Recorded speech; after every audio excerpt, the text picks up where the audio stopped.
지난 주중에 어버이 주간을 맞이해서 어르신들 모시고 전라도 곡성에 다녀왔는데요. 은혜롭게 또 즐겁게 좋은 시간 가졌습니다. 제가 한번 대충 총 연세를 따져보니까 한 2,500살 이상 됐어요. 그래서 곧 3,000살이 되시겠구나 생각이 들었고, 우리 교회도 이제 고령화가 되는 현상이니까 전체적으로, 그래서 고령자들이 많고 곧 백수가 나오실 분도 계시고, 남은 여생이 잘 살기를 또 기도하게 되고, 또 훗날 돌아가신 후에 좋은 조상이 되기를 기대하는 마음 가지고 돌아왔는데요. 오늘 말씀이 우리 조상들이 로 시작을 하죠. 그러니까 우리만이 아니고 모든 민족들이 그 조상의 존재, 조상의 비중은 크다는 생각이 들고요. 그 조상을 잘 만나야 한다는 말이 맞아요. 조상을 잘 만나야 후손이 복을 받는 것이죠. 자식이 좋은 부모를 만나야 복을 받듯이. 그래서 원하든 원하지 않든 우리 부모님들은 어떤 분들이었는지, 조상은 어떤 분들이었는지 참 중요하다는 생각이 들고요. 또 피는 못 속인다고 그랬잖아요.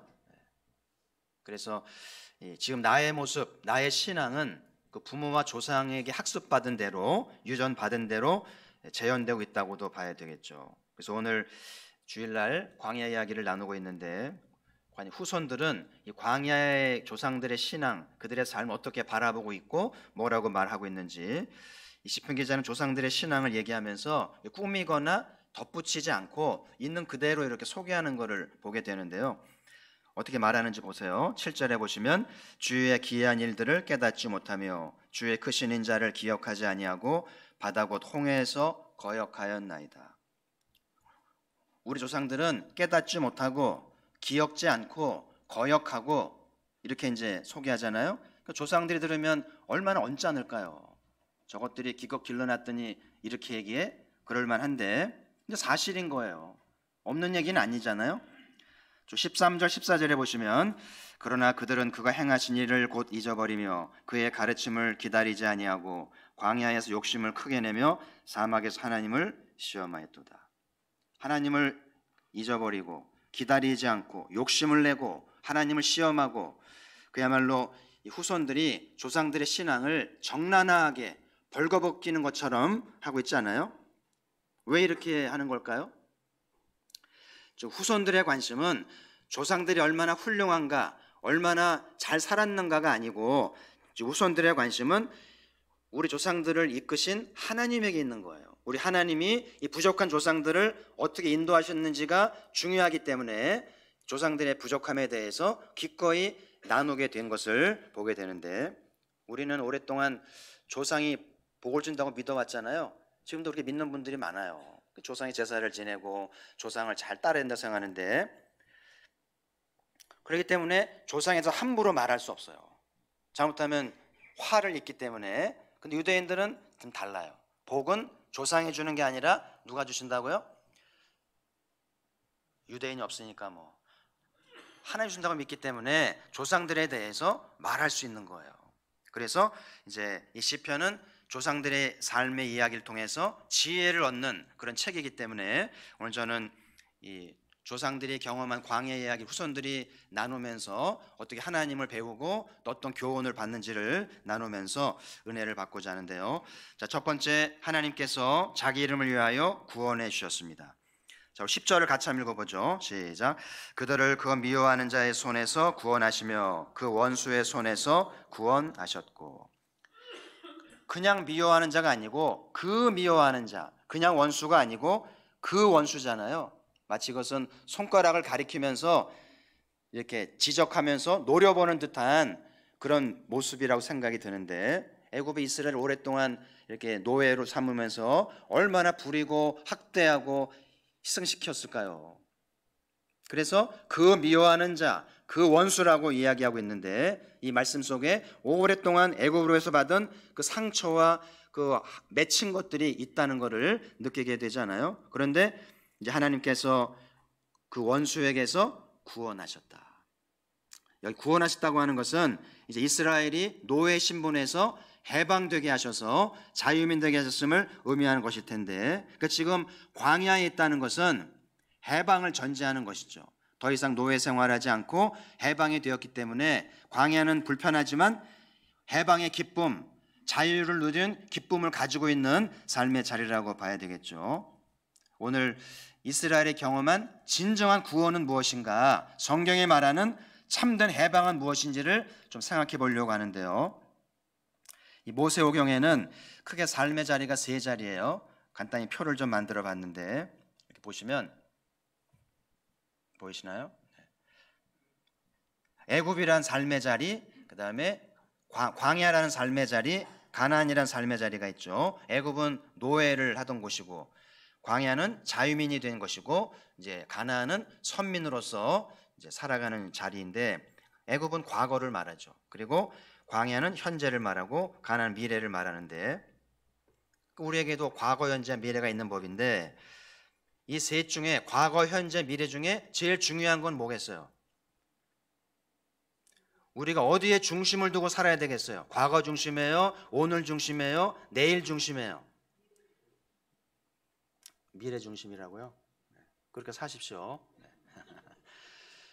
현재 중심이 돼야 돼요. 물론 미래도 중요하고 미래도 의미가 있고 과거도 의미가 있지만 오늘을 사는 게 중요하잖아요. 오늘이 없으면 과거도 없고 미래도 없는 거예요. 그래서 오늘이 굉장히 중요한 중심이 돼야 되는데, 우리가 제가 계속 주일날 광단에 나눈 것처럼 이스라엘 보면 자 과거 중심이 되려고 그러잖아요. 조금만 뜻대로 안 되면, 뭐가 조금만 아쉬우면 과거로 돌아가서 18번이 나오잖아요. 왜 우리를 애굽에서 인도에 내서 여기서 죽게 하느냐 그러면서 애굽으로 돌아가자는 거예요. 이게 말이 됩니까? 신앙생활이 힘들다고 다시 신앙을 벗어버리셔야 되겠어요? 참 그런 얘기를 하잖아요. 그래서 결국 그 사람은 학습되는 존재구나. 지난날의 경험, 지난날의 지식에 매여서 살아가고 있는데 그게 전부인 줄 아는 거예요. 애굽에서의 경험과 학습이 전부인 줄 아니까 조금만 틀려지면 애굽으로 돌아가자 그러고 못 살겠다고 과거 지향이 되는 거 아니겠어요? 그래서 애굽에서 받은 상처 아픔이 있는 건 알겠지만 거기에 매여서 자꾸 과거로 돌아가는 것은 진정한 구원을 경험하지 못하는 것이라고 봐야 되겠고요. 우리도 다르지 않아요. 우리도 살아가는 것은 부모에게 학습되었어요. 세상에서 학습되었죠. 신앙도 살아가는 것도 가치관도 학습이 되었는데 또 누군가에게 받은 상처가 있는데 그거에 영향을 받으면서 살아가면서 그게 전부인 줄 알고 그것이 옳은 줄로 아는 거예요. 그래서 사도의 사울의 눈에서 비늘이 벗긴 것처럼 우리 눈에 비늘이 벗겨져야 진실을 보고 사실을 보면서 참구원을 경험하게 될 텐데요. 오늘 하나님 말씀하시는 구원은 단지 노예 신분에서 해방된 곳에 머물지 않아요. 해방된 것뿐만 아니라 애굽에서 받은 학습과 상처에서도 자유케 되는 것까지 포함해서 참 구원을 이야기하시는 거예요. 그래서 이스라엘이 참 구원을 받는데 40년이 걸린 거예요. 하나님의 완전수 40년 동안 훈련을 받으면서 상처를 떨쳐버리고 학습을 떨쳐버리면서 새 민족으로, 새 백성으로 이제 거듭나게 되는 것인데요. 오늘도 마찬가지입니다. 교회 나와 예수님을 믿고 구원받는다는 게 무엇인가?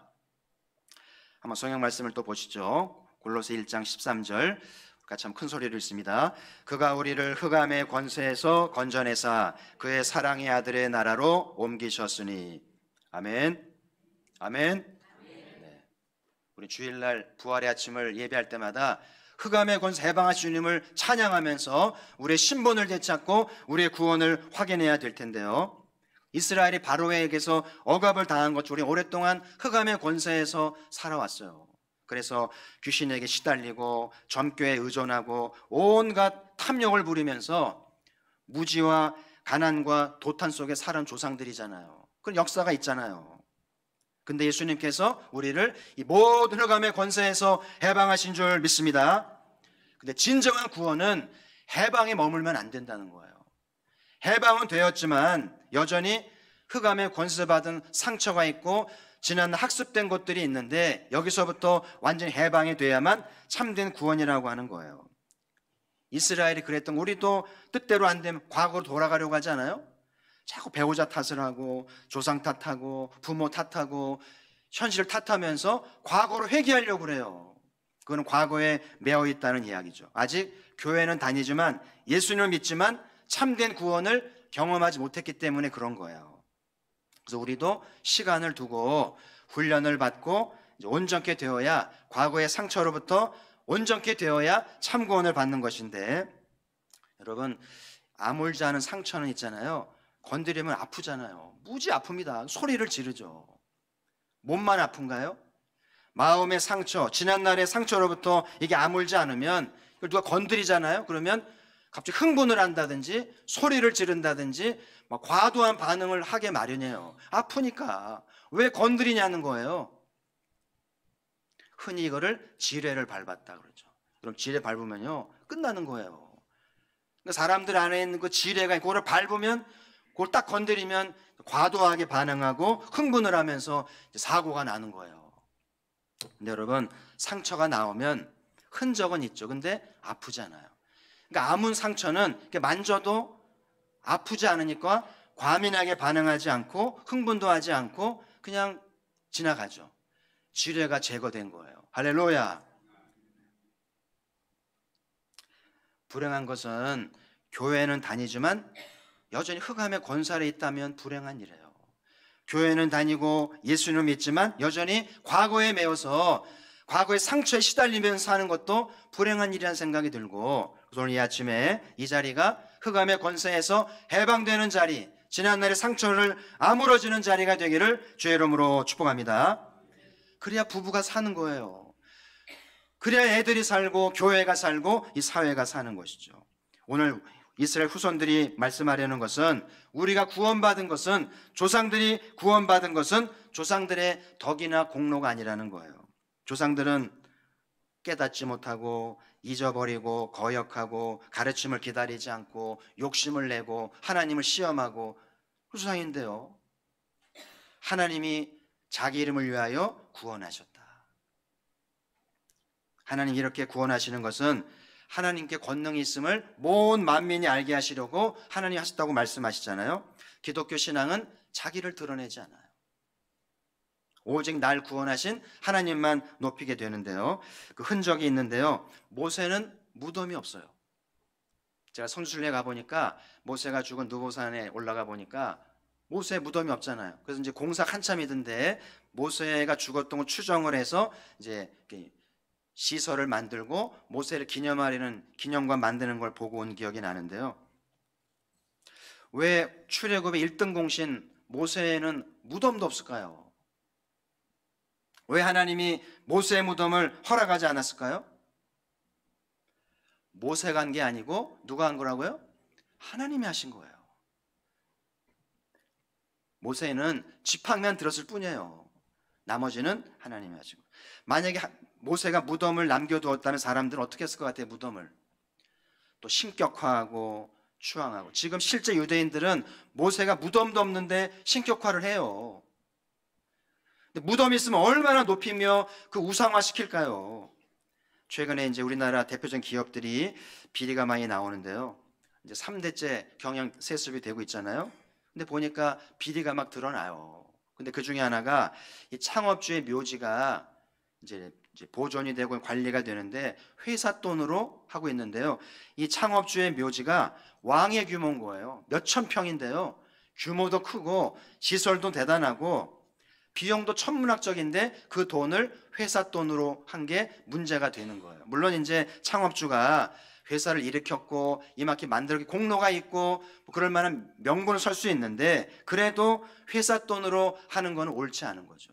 변명은 우리 돈으로 했는데 조금 이렇게 공금을 쓴 거라 얘기를 합니다만은 그게 말이 안 되는 거잖아요. 그래서 이제 조사 중에 있다고 들었는데, 하나님 신앙을 가진 사람들은 자기를 드러내지 않아요. 살아도 죽어도 주님만 높이는 거죠. 왜냐하면 누가 하셨어요? 하나님이 하신 거예요. 집안도 회사도 교회도 내 인생도 하나님이 하셨기 때문에 나를 드러낼 수 없는 거예요. 그러니까 결국 그 이름이 아름다워지는 거예요. 자기를 높이면 이름이 불명예스럽게 되는 것이죠. 우리 그리스도인들은 죽은 후에 자식들이 제사밥 차리지 않아도 돼요. 그리고 묘지를 좋게 준비해서 돌보지 않아도 돼요. 우리는 죽는 순간 하나님이 준비하신 좋은 곳으로, 근사한 곳으로 가게 되는 줄 믿습니다. 이 믿음을 가지고 남은 여생을 살면서 자식들에게 얘기해 둬야 돼요. 제사상 차리지 마라. 내 묘지를 위해서 돈을 쓰지 말고 내가 바라는 것은 신앙생활 잘하는 거죠. 이 아비가 못다한 사역을 이어가도록 하는 것이 우리가 남겨야 할 아름다운 이름이겠죠. 자, 두 번째, 후손들이 배우는 하나님은 그들의 영혼을 쇠약하게 하신 것인데요. 자, 15절 말씀 같이 읽겠습니다. 시작. 그러므로 여호와께서는 그들이 요구한 것을 그들에게 주셨을지라도 그들의 영혼을 쇠약하게 하셨도다. 그들이 요구하는 것을 들어주셨다. 이게 좋은 뉘앙스일까요? 안 좋은 뉘앙스일까요? 주로 그들이 요구하는 건 의식주 아니에요? 광야니까 늘 먹는 문제, 사는 문제, 물 문제 이런 건데요. 13절에 보면 가르침을 기다리지 않았다고 했고 14절에는 욕심을 크게 냈고 하나님을 시험한 거 보니까 오늘 그들이 요구한 거는 바람직하지 않은 거예요. 하나님이 원하지 않는 것을 요구한 것이죠. 우리 오늘날 어린아이들로 말하면 부모에게 막 떼를 쓰는 거예요. 그 부모가 안 된다고 그러니까 들어눕는 거예요. 부모가 어떻게 해야 됩니까? 사람들 쳐다보는데. 웬만한 개들도 주인이 이렇게 하면서 기다려 딱 하면 딱 기다리더라고요. 기특해요. 아무리 배가 고프고 하고 싶은 게 있어도 주인이 딱 이러면서 기다려 그러면 딱 앉아가지고 기다립니다. 끙끙거릴지언정 덤비지 않아요. 이상하게 사람은 덤빕니다. 기다리지 않고 막 대들면서 해내라는 거예요. 하나님 어떻게 해야 됩니까? 당장 들어주지 않으면 애굽으로 돌아가겠다. 하나님 안 믿겠다. 이렇게 하니까 어떻게 해야 됩니까? 그래서 하나님이 들어주셨어요. 요구하는 거를 들어주셨을지라도 이렇게 돼 있죠. 왜 들어주셨을까요? 들어주는 게 맞아요? 근데 문제는 들어주셨는데 그들이 요구한 건 얻어냈지만 영혼이 쇠약하게 되었다. 이 표현이 오늘 우리가 받아가야 할 말씀인데 쇠약하다는 건 뭘까요? 우리 몸이 허약하면, 몸이 면역성이 약하면 쉽게 감염이 되고 쉽게 바이러스가 들어와서 감기니 폐렴이니 병을 앓잖아요. 몸이 건강해야죠. 그래서 운동도 하는데요. 영혼이 쇠약하면 어떻게 되나요? 몸이 쇠약하면 병에 감염이 되는데 영혼이 쇠약하면 어떻게 돼요? 신앙이 자꾸 흔들려요. 이제 자리가 잡을 때가 됐는데 신앙이 흔들려요. 영혼이 쇠약한 거예요. 시험이 자꾸 빠집니다. 영혼이 쇠약한 거예요. 영적 침체에 빠집니다. 영혼이 쇠약한 거예요. 안타까운 일이죠. 제가 영어 사전을 보다가 이 쇠약하다는 말이 leanness라고 돼 있더라고요. leanness. 쇠약함이란 뜻, 허약하다는 뜻인데 거기 설명을 쭉 보니까 이 콩쿠리를 만들 때 그 레미콘 잠깐 보잖아요. 레미콘이 돌아가면서 이제 배합을 하는 거잖아요. 모래하고 이제 시멘트하고 자갈하고 섞어서 이제 이렇게 공사장에 납품하는 거 아니에요? 이게 비율이 있는 거예요. 보통 이제 시멘트 한 삽에 모래 세 삽을 넣는데 시공에 따라 좀 다르긴 합니다만은 이렇게 배합이 있고 자갈은 5삽, 6삽 넣었다고 그러는데 근데 이게 이제 배합을 속여가지고 이온을 남기려고 모래를 많이 넣으면 그 시멘트를 적게 넣으면 어떻게 돼요? 나중에 이 건물이 부스러지는 거예요. 부실공사가 되는 거죠. 이 쇠약하다는 말에서 부실공사가 나오는 거예요. 신앙생활을 열심히 하긴 했는데 잘못하면 부실신앙이 돼서 무너지고 만다는 거예요. 자, 오늘 보세요. 하나님이 요구한 거 들어주셔서 당장은 좋아 보였겠죠. 당장은 간증거리가 있었겠습니다마는 영혼을 쇠약하게 하셨다. 왜 이렇게 하신 걸까요? 하나님은 히브리 신앙의 생각의 방식은 경험하게 보는 거예요. 해봐라 그래. 들어줘서 영혼이 쇠약하게 되는 게 뭔지를 겪어보라는 이야기이죠. 그래, 영혼이 쇠약해졌다는 게 뭐겠어요? 결국 영혼이 쇠약해져서 약속의 땅에 못 들어갔어요. 고생 기껏 하고 나서 가나안에 못 들어간 것인데요. 이스라엘이 할 말이 없어요. 왜냐하면 원하는 대로 해준 거잖아요. 원하는 대로 들어준 거잖아요. 무슨 할 말이 있겠어요. 그럼 사람들이 뭐라고 하냐면 그럼 하나님 끝까지 들어주지 말았어야지 왜 들어주냐고 이렇게 얘기를 해요. 그럼 끝까지 안 주었으면 요구한 걸 안 들어주고 거절했으면 또 뭐라고 그러는지 아세요? 기도 안 들어준다고 원망하고 불평하면 끝까지 상처를 받잖아요.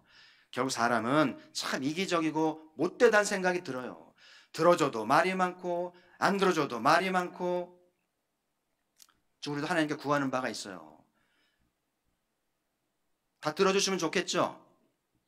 이제 아멘 하기가 두렵죠. 하나님 다 들어주시면 좋겠어요. 좀 장사도 잘 되고 애들도 잘 되고 건강도 회복되고 교회도 잘 되고 잘 되게 하시기를 소망합니다. 근데 문제는 잘 되게 해주시는데 영혼이 쇠약하게 하신다면 우리는 욕심 부리면 안 돼요. 영혼이 쇠약해지면서까지 잘 되는 것은 위험부담이 있고 후유증이 있다는 걸 알면서 하나님이 기다리라고 할 때는 기다려야 되고 하나님이 거절하실 때는 그만한 이유가 있으시겠지 이렇게 받아들여야 되는데, 때를 쓰고 들어 누우면 하나님이 참 곤란하세요. 여러분, 아이들을 기르면서 아이들이 뭘 요구합니다. 뭐 총 사달라, 칼 사달라, 막 거액 달라, 막 그래요. 그러면 어떻게 해야 됩니까? 해달라는 대로 다 들어주는 게 사랑이 아니잖아요. 그렇죠? 다 들어주는 건 좋은데 아이들의 영혼이, 아이들의 심령이 쇠약할 수 있어요. 다 되는 줄 알거든요. 사회생활을 못합니다. 그래서 때로는 안 된다고 그러고요, 기다리라고 그래야 돼요. 그리고 꼭 필요한 걸 줄 때는 대가를 지불하고 주는 것이 필요해요. 노동의 대가를 지불하고 요구한 걸 받을 줄 알아야 되는데, 우리 부모님들이 아이를 강하게 기도하는 걸 알죠.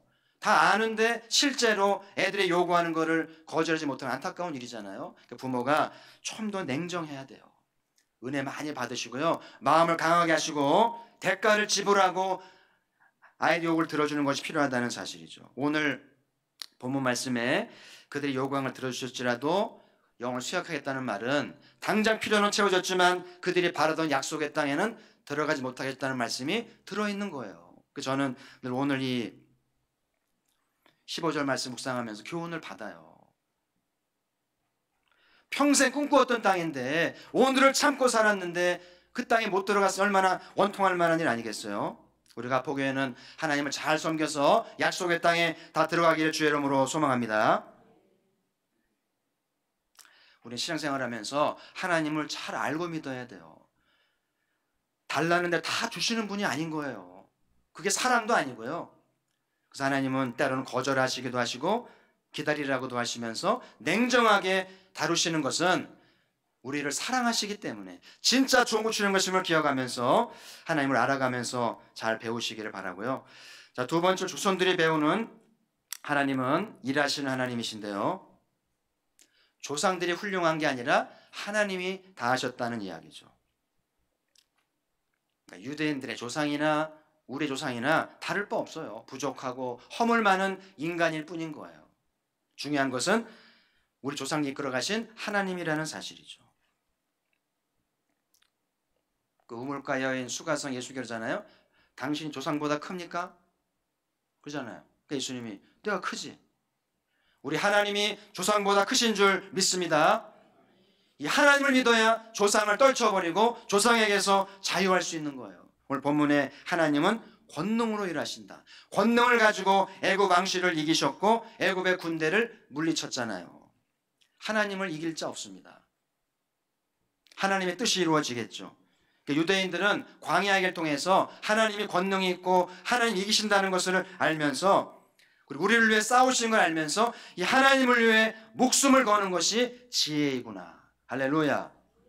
이걸 배우는 거예요. 그래서 여러분이 시편 읽으면서 나도 하나님을 위해서 목숨을 거는 것이 지혜로운 사람이 되는 거구나 라는 것을 깨달으면 시편을 제대로 읽는 거예요. 그 이스라엘의 지혜 교육은 들으라 교육이잖아요. 한번 따라해 보실까요? 들어라.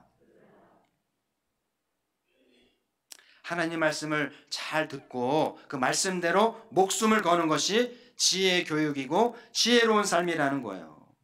그래서 아무쪼록 하나님이 내 인생 가운데 일하시게 해드리는 것, 내가 열심히 사는 게 아니라 내 능력껏 사는 것이 아니라 하나님이 내 삶의 권능으로 일하시게 해드리는 것, 그게 지혜요 승리하는 신앙인 줄 믿습니다.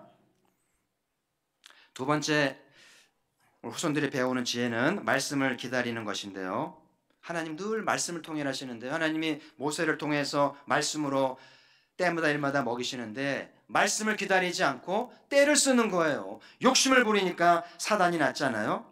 예수님이 그랬습니다. 나보다 앞선 것은 절도요 강도다. 나는 말씀이죠. 말씀보다 앞서는 것은 다 절도요 강도입니다. 내 주장, 내 생각이 말씀보다 앞서가면 뭐라고요? 강도요 절도입니다. 가포교회 강도도 없고 절도도 없기를 바라요. 말씀 앞에 내 주장도 내 생각도 순종해야 되는 것이죠. 그래서 하나님이 광야 중앙에 성막을 주셨잖아요. 그 성막도 중앙에 뭐가 있어요? 법궤가 있죠. 거기서 말씀하시는 거예요. 오늘 하나님이 가포교회를 주셨어요. 그 주일이면 다 교회 와서 강단을 바라보잖아요.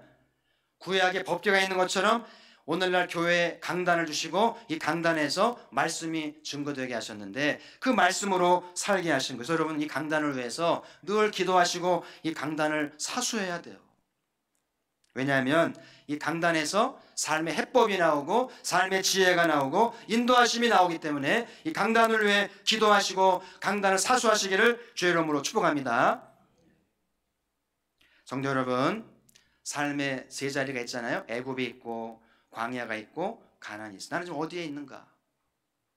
대부분이 광야에 있겠죠. 아무쪼록 하나님 말씀을 통해서 과거 애굽의 상처는 떨쳐버리고 말씀으로 상처를 떨쳐버리고 오늘 광야의 삶은 잘 살아내시고 약속의 땅에 말씀으로 들어가시기를 주의 이름으로 축복합니다. 오직 말씀으로 과거도 현재도 미래도 인도하심을 받는 것이죠. 마지막 세 번째 받는 교훈은 욕심을 내지 말고 감사하는 것인데요. 여러분 광야에 잘 사는 것은 부자 되는 게 아니에요. 광야의 목표는 생존입니다. 생존해서 가나안 들어가는 거잖아요. 가나안 들어가야 되는데 가나안 생각은 하지 않고 여기 집 짓고 잘 살겠다? 그건 어리석은 거죠. 여러분 세상은 부자 되라고 그래요. 그리고 재테크로 재산 증식하라고 가르치죠. 물론 성경이 부자 되는 거 금하지 않고요. 재테크 금하지 않아요. 근데 중요한 것은 우리가 광야 인생을 살면서 목표가 뭔지를 분명히 하는 게 중요해요. 부자가 되는 게 목표일까요? 재테크 잘해서 재산 늘리는 게 우리 목표가 되어야 할까요? 그러면 다 무너지는 거예요. 우리가 가져야 할 목표는 진정한 구원을 경험해야 돼요.